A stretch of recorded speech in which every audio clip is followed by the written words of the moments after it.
You do see the land acknowledgement slide, right? Am I correct? Yeah. Okay, fantastic. I'll give it a second to let people in so we can see how. Good morning, everyone, and welcome to the Department of Medicine grand rounds for this morning. I will start with the land acknowledgement. I want to acknowledge that I'm situated upon the traditional territories of the Haudenosaunee and Mississaugas. This land is covered by the dish with one spoon, one agreement between the Haudenosaunee and Anishinaabe, and all of us on this land to share and care for the resources around the Great Lakes. Please take a moment wherever you are right now to acknowledge and give thanks to those who have come before us and on this land that we currently reside on. Okay, we're very pleased to have today Dr. Nazanin Aghel. Dr. Aghel is a cardiologist and assistant professor of the Department of Medicine at McMaster University in the Division of Cardiology and the Cardio-Oncology program. She's a staff cardiologist practicing out of the Gvhd Hospital, and she's completed her fellowship in clinical and research cardio-oncology out of the University of Toronto before joining McMaster. Her research and practice are focused on cardiac complication of cancer therapies in hematological malignancies and post-stem cell transplant. It's not a surprise that Dr. Aghel is talking to us today about early and late cardiovascular events after allogenic stem cell transplant. I want to make sure that Dr. Aghel is able to share her slide. As Dr. Aghel shares her slides, just a quick housekeeping. We will have a time at the end for a Q&A. If you have any question, please put it in the Q&A section. If you want to be brought in for asking a question in person, please raise your hand and I will do that towards the end. And I want to also acknowledge that our colleagues from St. Joseph Hospital are joining us, some in person in the amphitheater at the St. Joe's, and we'll bring them at the end to ask their questions in person when needed. Okay, I think without further ado, we'll let Dr. Aghel start. Thanks, Nazanin. Go ahead. Thanks. Good morning, everyone, and thanks for joining, and thanks, Dr. Aghel, for introduction. We want to talk today about cardiovascular events in patients after allogenic stem cell transplant and why it is important. So the objectives of this talk are talking about cardiovascular events in the first 100 days after allogenic stem cell transplantation, cardiac assessment prior to stem cell transplant. We're going to talk about late cardiovascular complications and the need for a multidisciplinary long-term follow-up. So allogenic stem cell transplant, and what is really allogenic stem cell transplant? Allogenic stem cell transplant starts with administration of a conditioning chemotherapy with or without body irradiation, which is basically is used to prepare the patient for the process of transplant. If we want to find that what allogenic stem cell transplant compare allogenic stem cell transplant with autotransplant, we can say that allogenic stem cell transplant is a transplant that uses the hematopoietic stem cell transplant from a donor versus the autotransplant that uses patient's own stem cells for the transplantation. So they're different in terms of how the transplant is set based on the need for the allogenic stem cell transplant for certain hematological malignancies. After giving the conditioning regimen, then follows the infusion of hematopoietic stem cell transplant from a healthy donor, which after engraftment induces an immunological response against malignant cells. That's called graft versus tumor effect. So that means that this immunological response, in this immunological response, donor marrow recognizes the antigens on the leukemic blast as a foreign cell and initiates the immune-mediated clearance of the malignant cells. This was an important effect to understand because initially for 30 years, we were using only myeloablative regimens that are very, very toxic. And then after understanding that the graft versus tumor actually can get rid of the leukemic cells, that was the time that non-myeloablative and reduced intensity conditions were used with less transplant-related toxicities. I wanted to also talk about Gvhd here, just to remind everyone that this happens when the same effect, basically the same immune effect against the donor cell, identifies the host tissues as foreign body and starts and begins to attack it. And that's specific to allogeneic stem cell transplant versus we don't have this in autotransplant. So I just wanted to show that the milestones in the field of allogeneic stem cell transplant, it is almost 50 years after the first report of possibility of a cure of leukemia. And after that, in 1990, actually, there was a Nobel Prize for hematopoietic stem cell transplantation. There are two very important milestones during this time. One of them is, as we talked, is the non-myeloablative transplant in human that increased a pool of the transplant patients who had comorbidities, patients who had who were young, older. They could be transplanted in this way. And then we had then in 2002 using the haploidentical stem cell transplant. So the haploidentical stem cell transplant is a type of transplant that a patient is not a perfect match with the donor. With haploidentical stem cell transplant, the pool of transplant donors can be increased, meaning that patients who do not have a donor can be considered for transplantation because almost most people have either a parent, they have a sibling, they're half match, and they can actually donate, can be a donor for stem cell transplant. So that was a big milestone that increased the number of transplants around the world.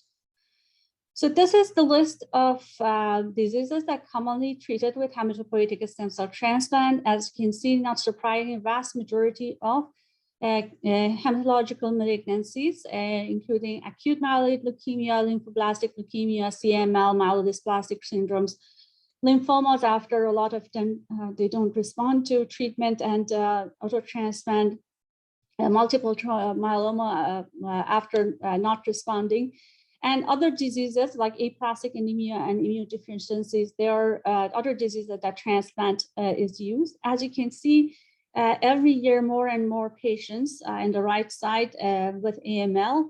The number of patients who are getting transplant, these are from US, is increasing along with number of patients with MDS, ALL. So really use of transplant is more and more for curative intent is used for these hematological malignancies. So this is the data from CIBMTR that, and it's only US only.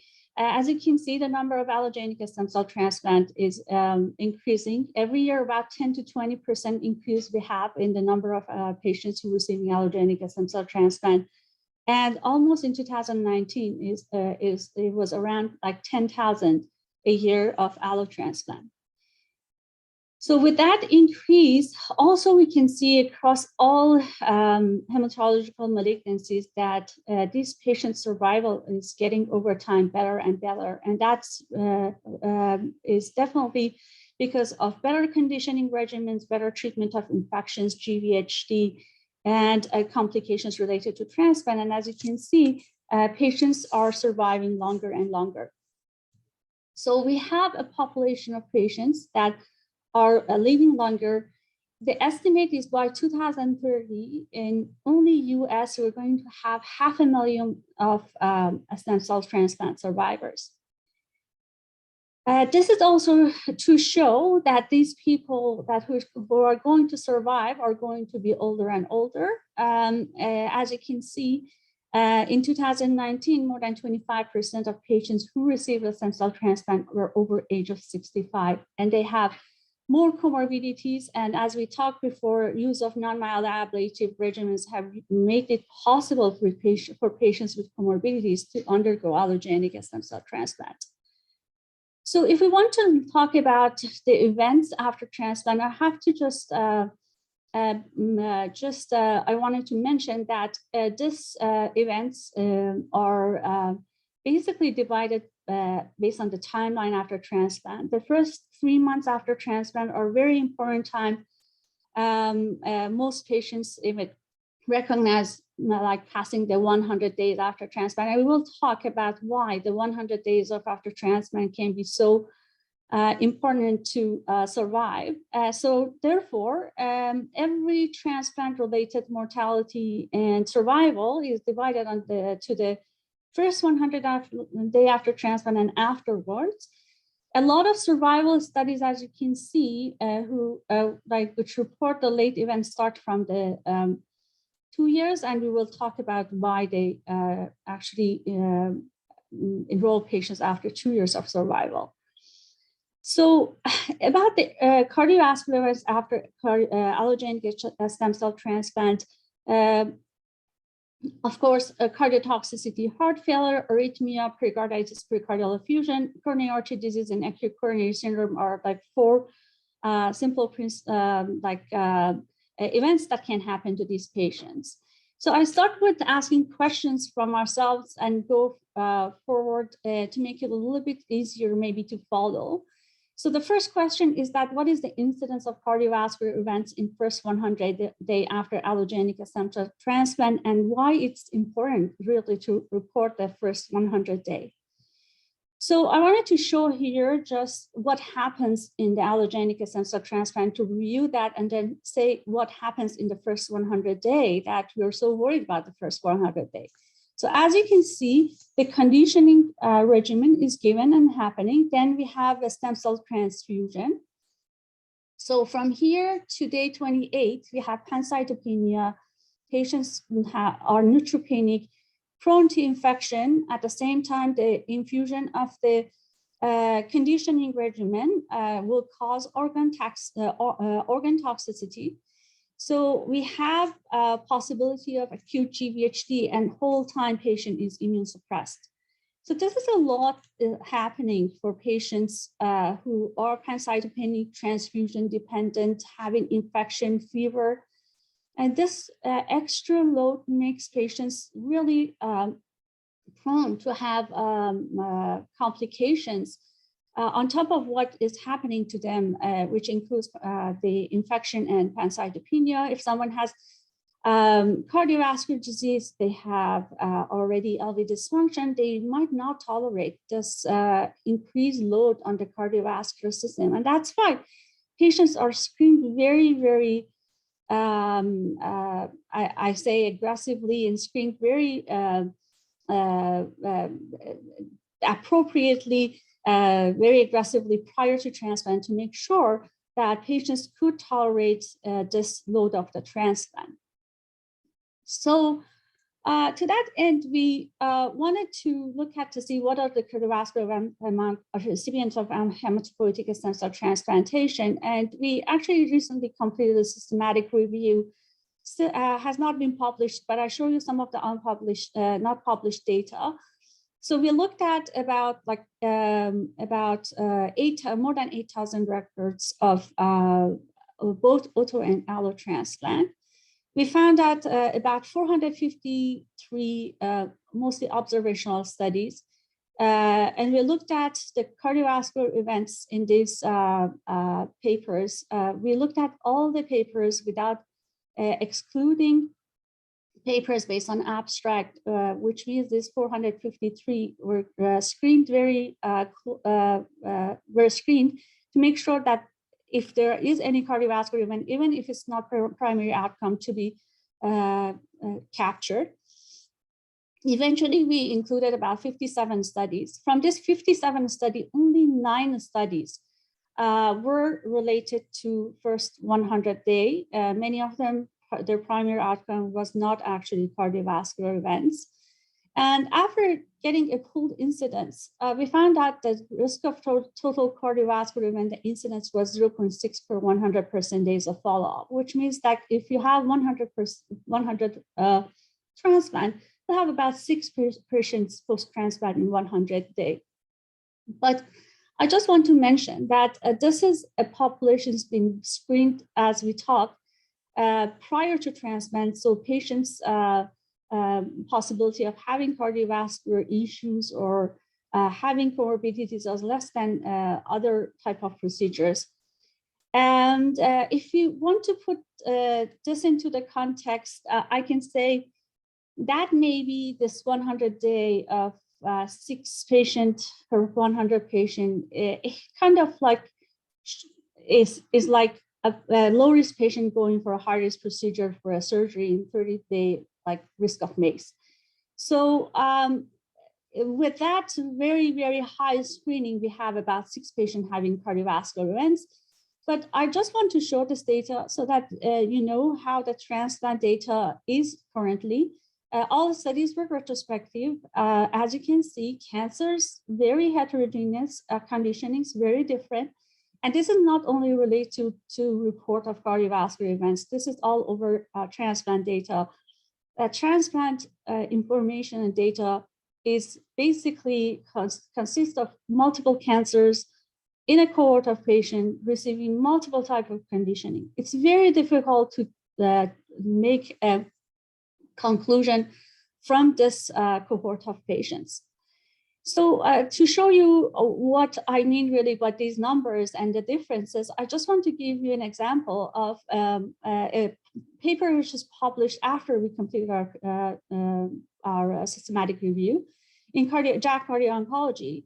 This is the first paper that looked at early cardiac toxicity associated with post-transplant cyclophosphamide. So cyclophosphamide, as we talked, the haploidentical stem cell transplantation, which uses donors who are half match, is something that we learned, it was learned to do and increase the donor pool. That was successful because the post-transplant cyclophosphamide could be given as a standard of care to reduce risk of Gvhd. And that's what makes this possible. So we know for years, especially from the beginning of the transplant, that cyclophosphamide was a very cardiotoxic medication with high dose. And then the reduced dose made it possible for transplant to happen. So this is the first report that after cyclophosphamide after transplant was given, was to look at to see if this post-transplant cyclophosphamide increases the risk of cardiovascular events. This study compared the outcomes between patients who received post-transplant cyclophosphamide, 136, compared with patients who did not, 195. This is the patient population. Most of the things from cancer, from their comorbidity index, from the risk factors are look like each other. Cardiac events prior to a stem cell transplant.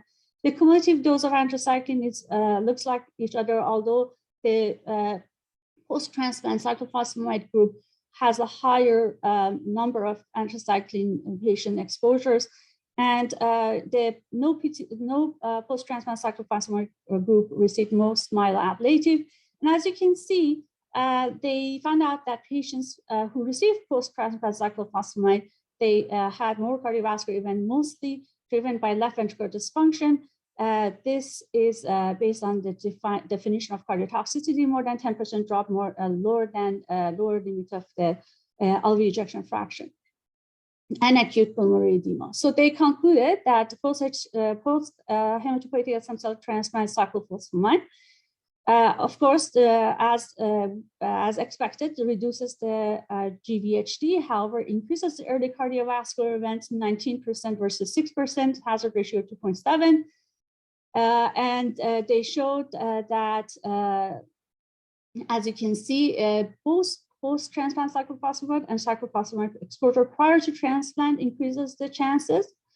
And eventually they did look at the survival of patients who had cardiovascular events in 100 days and compared it with patients who did not. And they concluded that patients who had early cardiac events had worse survival. So as you can see, the number of cardiovascular events here, cumulative incidence of 19%, but that's basically with the outcome that they have chosen and with a specific type of transplant. Just to put this into the context again, the haploidentical stem cell transplant was used clinically almost in 2002. Now, the first report for this is a retrospective study. Of course, it's a small study of these patients in 2022. And that shows that how much needs to be done in terms of identification of cardiovascular events, even in first 100 days. So with that, a lot of time we're asked to assess patients prior to allogenic stem cell transplant. Most eligibility criteria for transplant requires a preserved LV function, which means that patients whose LV ejection fraction is less than 40% are not going to proceed most of the time for hematopoietic stem cell transplant. However, we have to know that the rationale for denying eligibility for patients with impaired cardiac function is basically because we think like the school of thought is that increases treatment-related mortality that will offset the potential benefit of the transplant. However, we should know that the data are documenting the usefulness of such eligibility criteria is very limited. And actually, because very limited patients go for transplant with this LV ejection fraction, we still do not know. We had a couple of patients who went actually for transplant with lower ejection fraction who were very stable. And a few patients that I know actually could make it successfully. So it is definitely obvious that we do not have validated models that can predict risk of cardiovascular events death in patients undergoing allogeneic stem cell transplant in 100 days. And experience with autologous and allogenic bone marrow stem cell transplant in patients with impaired LV ejection fraction is very limited. So this is a diagram that's been recently published for assessment of patients prior to a stem cell transplant. Basically, a lot of this goes back to optimization of treatment. If patient has low ejection fraction, of course, you want to treat them. I'm not sure if you want to send them for a CRT and ICD, because I think a lot of them, even if they're at that level, will not be a candidate even for a stem cell transplant, and stem cell transplant increases risk of infection. So I don't think we are doing at least this type of interventions. About obstructive coronary artery disease, optimization of medical therapy, revascularization, especially for patients who are going for transplant, is very complex. As you can see, the timing of the engraftment, that you have low platelets, makes it very difficult if a patient has a fresh stent. So unless someone has acute coronary syndrome, we try to not send patients for this type of procedures because we are going to run into serious problems afterwards. So moving from this 100 days to late, basically to late cardiovascular events after allogenic stem cell transplant. I just wanted to mention here that large retrospective studies have shown that if an allogenic stem cell transplant recipient is alive at 2 years, the recipient is unlikely to relapse, but has a 20% probability of delayed mortality over the next 15 to 20 years. And as you can see, by 2030, about 500,000 patients might be in US alone. And as the time goes after transplant, the possibility of relapse comes down. However, survival with health problems go high. So this is, I wanted to show that what are the really reasons for patients having potentially cardiovascular events post a stem cell transplant. So patients' risk factors are definitely in place. Patients' age, sex, race, ethnicity, family history, patient because of disease receive chemo and radiation. So in long term, because of their chemo prior to transplant, might be at risk of this cardiovascular events. Then they receive conditioning and TBI. They develop Gvhd. Gvhd, we know that it might cause endothelial dysfunction. Immunosuppressive therapies, they just cause de novo cardiovascular risk factors. Patients who did not have risk factors actually develop risk factors. They have significant hormonal dysfunction, nodal disease, hypothyroidism. All of them might increase accelerated atherosclerosis and arterial disease. So with that, let's ask that what is the cause of death in patients surviving more than 5 years after allogeneic stem cell transplant? And again, the reason for choosing this conditional survival in transplant studies were because patients who survive after 2 or 5 years more possible to die or have other complications rather than their primary disease. So the life expectancy patients surviving more than 5 years after allogeneic stem cell, this is I wanted to show you this study about 4,485 pediatric and adult patients who underwent their first allo stem cell transplant, City of Hope Medical Center, during years of 1976 to 2014, median age 38.8, range from 0.3 to 70.4. You'll see a lot of mixture of pediatric and adult population in these studies. So as you can see in the left, the non-disease related mortality takes off and separates very quickly at around 5 years. Disease related mortality remains stable. However, non-disease related mortality goes high. Here, if you want to see what are the reasons for death, as you can see, this is the primary disease. As it comes down, secondary malignancies goes high. And beside that, what it goes higher is cardiovascular events. So around the age of 10 years or 15 years, risk of cardiovascular death increases in this population. So when they compared this population to general population, they found that the mortality risk of hematopoietic stem cell transplant overall was 30 times compared to the general population.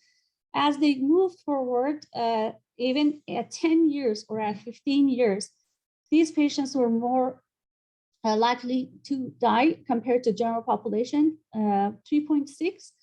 And as you can see, cardiovascular events, cardiovascular reasons for death remained high even after 15 years after transplant, 2 times the general population, 1.9, as you can see, and pulmonary as well.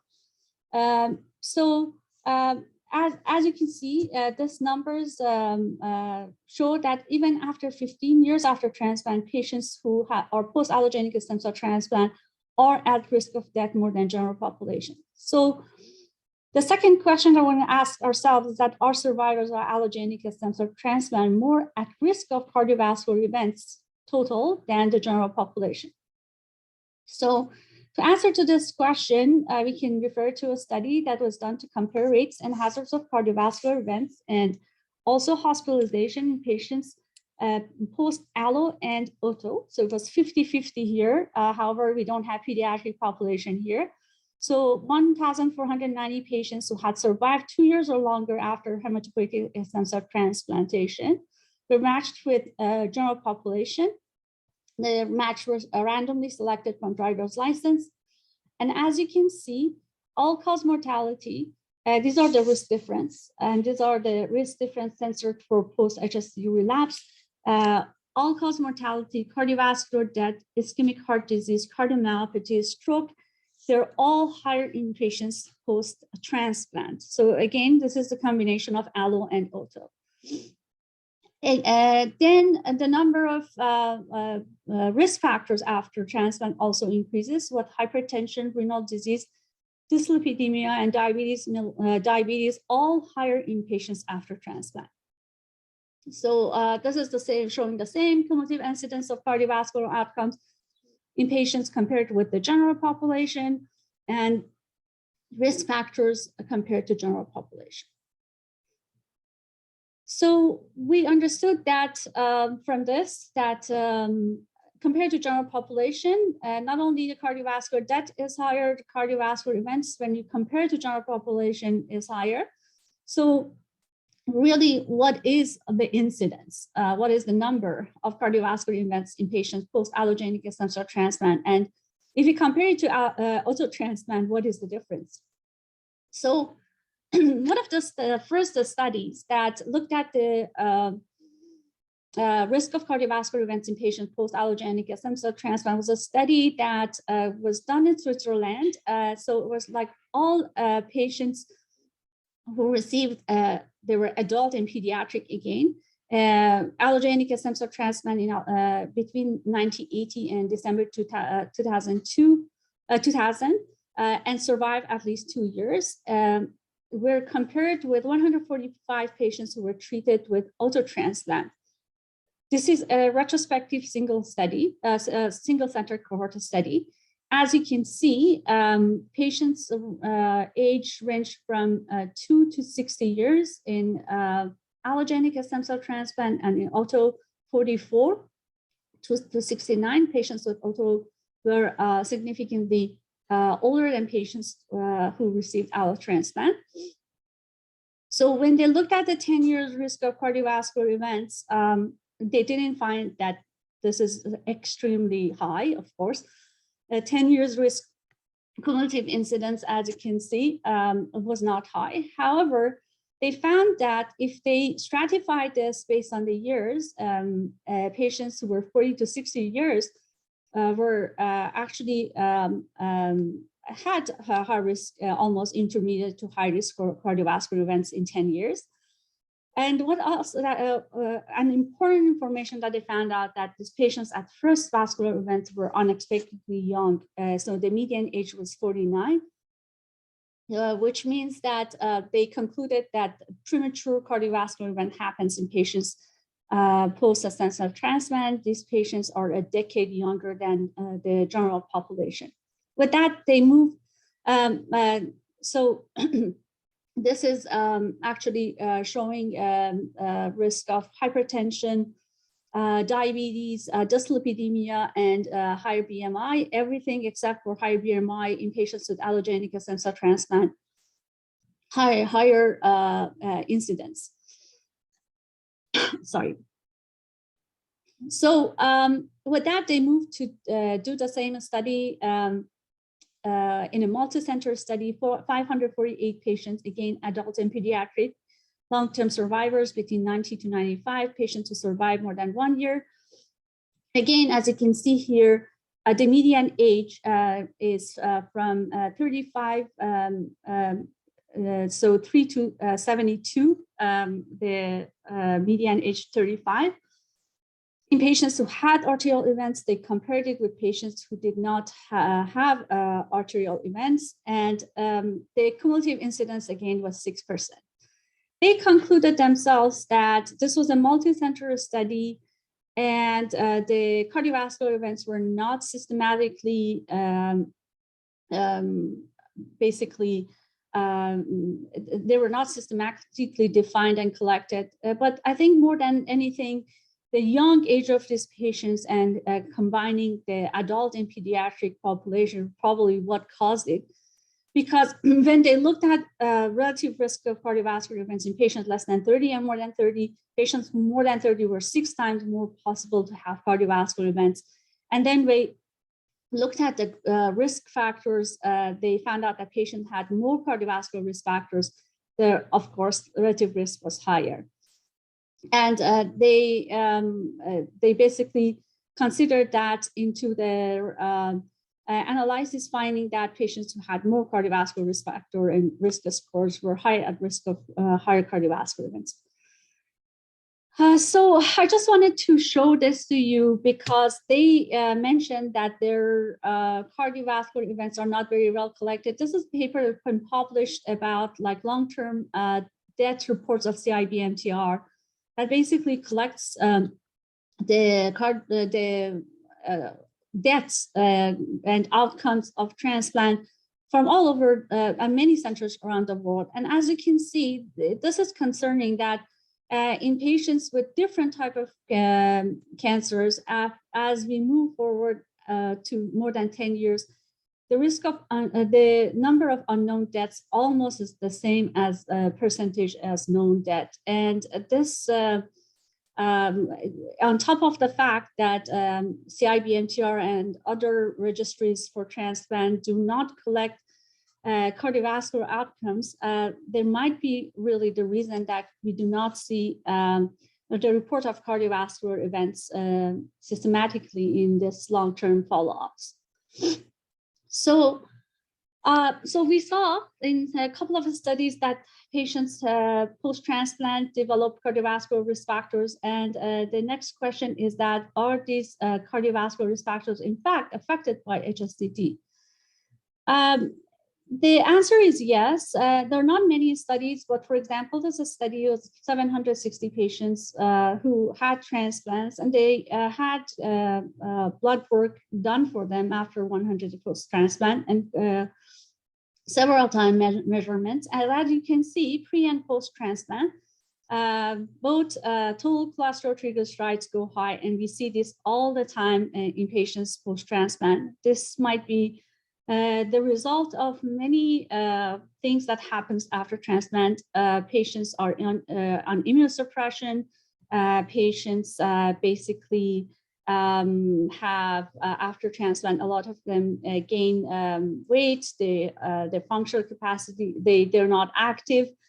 They actually, in fact, some of them develop diabetes and all these things and hormonal dysfunction. They have ovarian failure, they have hypothyroidism, and all of this contributes to this cardiovascular risk factors. One of the studies that looked at this cardiovascular risk factors and effects on cardiovascular disease was a study that was done in 1,885 adult and pediatric population at City of Hope, and looked at the results. These were patients who survived at least 1 year. The aim was to find incidence and predictors of cardiovascular risk factors and subsequent cardiovascular disease in patients who survived more than 1 year. This time also, both auto and allo patients, but also we have the comparison. As you can see here, the median age, again, in auto patients higher than patients who had allo. And as you can see, anthracycline dose, again, higher in auto patient, they receive a higher dose and also the chest radiation. Looking at the hypertension, diabetes, and dyslipidemia, as you can see, the risk of hypertension, diabetes, and dyslipidemia goes higher than general population. But one of the important things here is that in allogenic stem cell transplant patients, the risk of Gvhd with and without graft versus host, the risk of all the risk factors with or without Gvhd goes high. So allogenic stem cell transplant, higher risk for having hypertension, diabetes, and dyslipidemia when they compare to allo. And then they compared it with general population, hypertension, diabetes, dyslipidemia, and were higher in this population. But as you can see, this was driven basically with allogenic stem cell transplant patients having higher risk of all these risk factors. So they had in total 115 patients who developed cardiovascular disease, and the cumulative incidence again here at 10 years was 7.8. Again, I remind everyone that the median age here is 37, 0.6 to 74.9 is the range. And as you can see here, they looked at this based on the patient's cardiovascular risk factor, and they showed that if patient has multiple cardiovascular risk factors and have received cardiotoxic medication, has higher risk of cumulative incidence of cardiovascular events. Surprisingly, they found that the patients post-auto showed higher risk of cardiovascular events. However, they considered it because of the this population is more, as you can see from the beginning of this, the study, patient had more anthracycline exposure, and they were also more basically they received more radiation, and they were older than allogenic stem cell transplant population. The other question is, what are the risk factors for development of heart failure in patients post-allogenic stem cell transplant and compared to auto? And that's a big question, because heart failure is one of the issues that happens post stem cell transplant and other chemotherapies. And it's important to know that what happens after transplant, post-allogenic stem cell transplant. So to look at this is another study, a nested case control study that, again, this is from City of Hope National Medical Center. The cases were identified from a big cohort of the patients.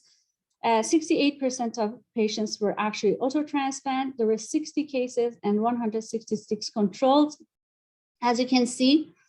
And for the risk factors, they found out that if patient had more than 250 milligram per M2 of anthracycline dose, increased number of cycles of chemotherapy, and more comorbidity, were higher risk of having heart failure post-transplant. Among auto patients, female sex and having higher dose of anthracycline, of course, increased the risk of heart failure. Among allo patients, the number was very low. There were only 19 cases and 49 controls. However, they found it very difficult with this number of patients to identify really risk factors for heart failure in patients post-allogenic stem cell transplant.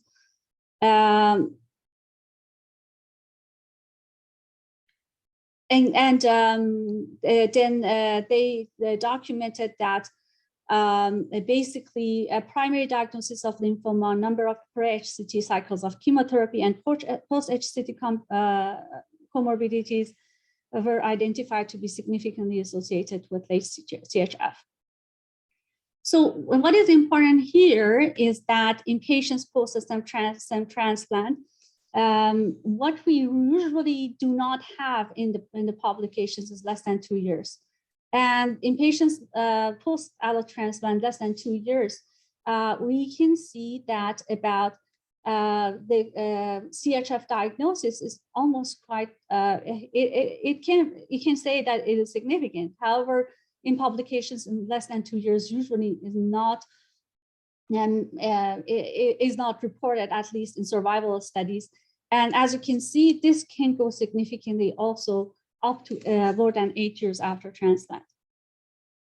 From studies that we have in cardio-oncology, we know there are ways of preventing this from prevention, really part, limiting the dose of the anthracycline, using dextrosexone, and also controlling cardiovascular risk factors might help with prevention of cardiovascular events. In terms of what we can do during the transplant, there's one study that looked at patients who have received high-dose chemotherapy, hematological malignancies, and they found out that patients who had high troponin, if they give them ACE inhibitor, their risk of heart failure and also LV dysfunction is reduced. However, this is only one study. The other studies has not so far shown this effect. But there's a possibility that we can prevent further deterioration in LV function in patients who have high troponin after anthracycline exposure or high-dose chemotherapy exposure. We are giving them cardioprotective medication. And of course, for every patient who has asymptomatic cardiotoxicity, which means 10% drop from the baseline LV ejection fraction. Treat them as soon as possible, as studies in patients post chemotherapy has shown that more than 10% drop in ejection fraction and cardiotoxicity, if it remains untreated for more than 6 months, the possibility of reversibility will be lower. So with that, we asked the last question: long-term survivorship care, why we need it and why we should care. And this is why. Post-allo transplant patients have multiple comorbidities. Many of these complications happen as a result of long-time exposure to immunosuppression, conditioning chemotherapy, and have multiple pathophysiologies, but they involve multiple organs. So dealing with this patient who are on multiple medication and immunosuppressant really need people who are focused on this work. They asked, this study showed that when you ask primary care physicians, and there were actually 302 patients, primary care physicians who were invited, eventually only 30% of them responded. However, they asked them if they're comfortable taking care of patients after they're treated hematological malignancy. These primary care physicians were from Cleveland Clinic and from Mayo Clinic. And most of them responded that they are not comfortable actually looking after these patients. They lack resources. They are not aware of their psychosocial needs. They are not aware of the guidelines, and they don't have sufficient time to spend on multiple comorbidities of these patients. So late complications after hematopoietic stem cell transplant really need specific screening management, mostly although consensus-based and expert opinion, however, is different from general population. There's significant importance about consideration of drug-drug interactions. For example, in our field, choice of the statins, anticoagulants are important in these patients because there are interactions with immunosuppressant and also the antifungals. The transition from childhood to adult care is very important because we have always this time of between age 18 to 22 that patients do not show up after families, like the parents can't control patients follow-up. And we definitely need people who have interest and they have the information to do research on long-term survivorship. This is what a survivorship really means. And surprisingly, this is all done really by our hematologists. So a patient comes to the clinic, they need a screening for different type of cancer, they need chronic Gvhd management, they need prevention, for cardiovascular disease, for bone, for, oral health. They need counseling for certain issues after transplant. And of course, interventions for late effects. So it's a very complex area and very overwhelming type of side effects after the transplant. So this is what probably needs to be done, and most of the centers that have long-term survivorship are doing that. The leader of Hstt team gives patients the leader of the long-term follow-up clinic, and there are really consultative services who know about long-term stem cell transplant patients who are infectious disease or pulmonologists or cardiologists or dermatologists who follow in patients after stem cell transplant. So with that, I just want to summarize everything. So as we saw the long-term survivorship after allogenic stem cell transplant, the current knowledge is observational retrospective studies with their primary outcome being mostly transplant related, not necessarily cardiovascular outcome. Of course, they are retrospective, more prone to bias and confounding. That's inherent to their study design. They're very heterogeneous data with many differences in type of cancer and type of donors, a stem cell source, type of conditioning. Many studies reported the outcomes in a population consisting of survivors of auto and allo, and many studies combine pediatric and adult together, and that's why we don't see the numbers that we think that patients have actually is the incidence of cardiovascular events. Most studies only reported the cardiovascular issues only if patients survived more than 2 years, so that's a conditional way. So before 2 years, we do not have really information. The cardiovascular events after HSCT is definitely important and emerging cause of mortality and morbidity, and we have a lot to learn. The current state of evidence is, as we said, mainly characterized by retrospective or cross-sectional studies, and as you could see, mostly from 1 or 2 centers.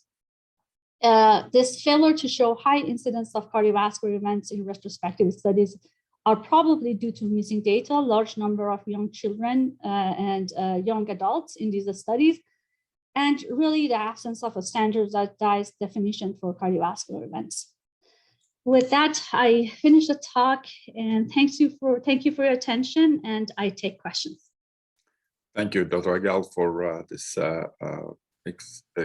detailed presentation on a topic that's very important, being a stem cell transplant center. And we all get exposed to these patients.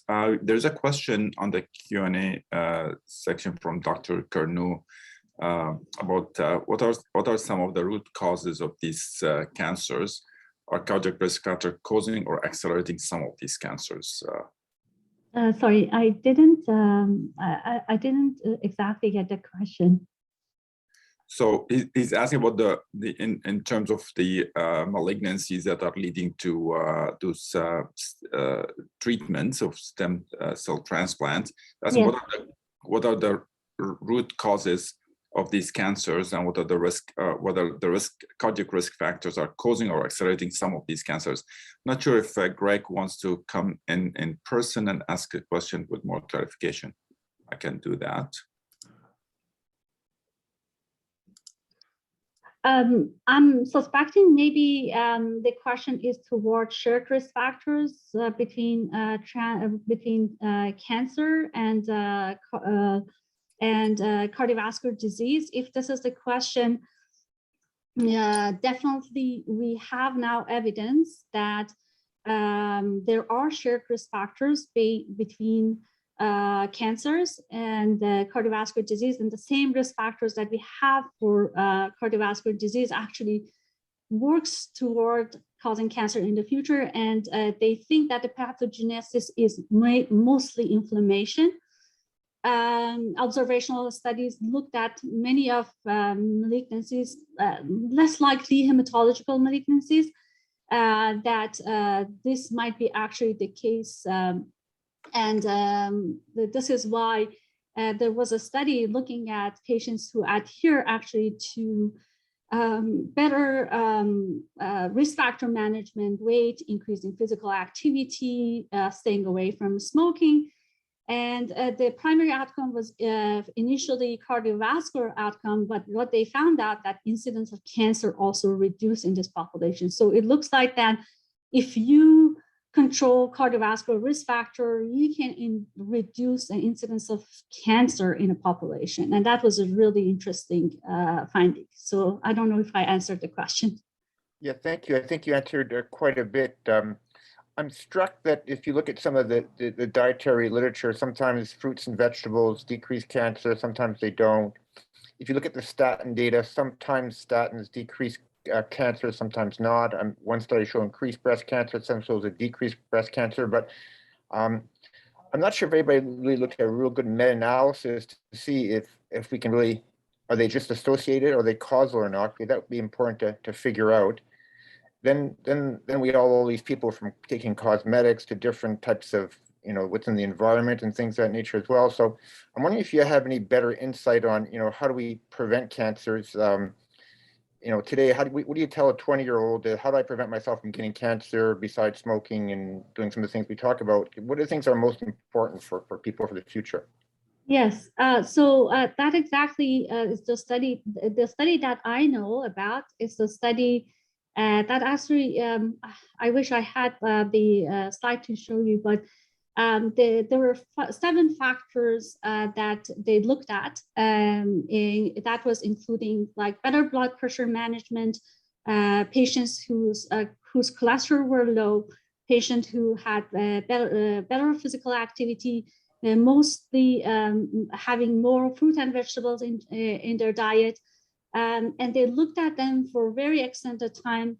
And they, as I said, the primary outcome was not even, first looking at cardiovascular outcome, but then they decided to look at the incidence of cancer in these patients. And they found out with each level of having more better control of cardiovascular risk factors, let's say people who had tier 2, 7 out of 7 had lower incidence of cancer, which was very interesting because it was like you had 5 risk factors control and you had lower incidence compared to someone who had two of them. You didn't smoke, you walked, you had vegetables in your food, and you had no hypertension and no dyslipidemia.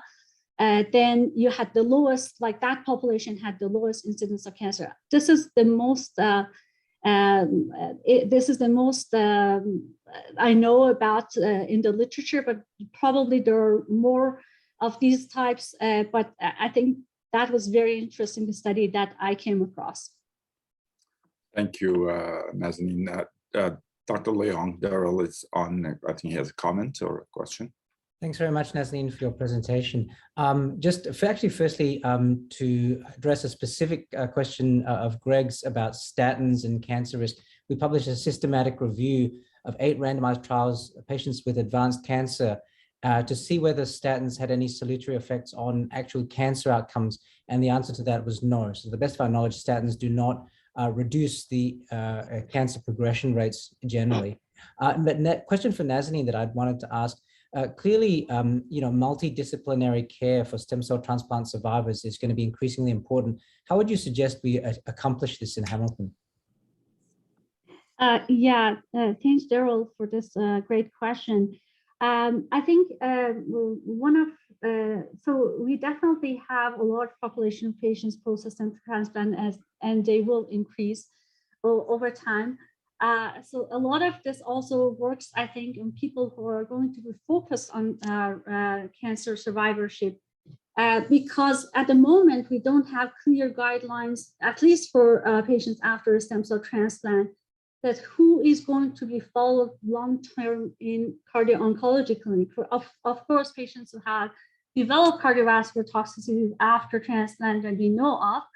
However, we do not know if, for example, a patient didn't have a cardiovascular event after transplant early, would they become a patient who need to be long-term follow-up in cardiovascular, let's say cardio-oncology clinic. So I think from 2017, there was a roadmap for the research for survivorship that was published actually. And the first thing that was suggested that cancer survivorship in patients for transplant needs more studies. And I think we do not have enough information on these patients because most of the studies are retrospective and we do not have enough information on this patient survivorship. So I think in my mind, I think first we have to increase our knowledge about the complexity of these patients. And from there, we then classify who is going to be for long-term follow-up. Okay, I think we're all at time, but I want to give a quick chance for our colleagues at the JOS to ask a question, if you allow us to do 1 more minute.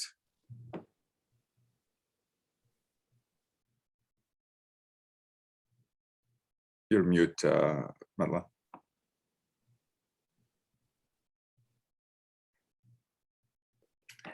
Okay, I think there may be some technicality there. I think she'll follow up with you on an email. Again, we're at time, so thank you very much for this fantastic presentation, and thank you everyone for participating this morning and this great discussion, and I wish everyone a great day. Thank you again, Dr. Aghel. Thanks very much.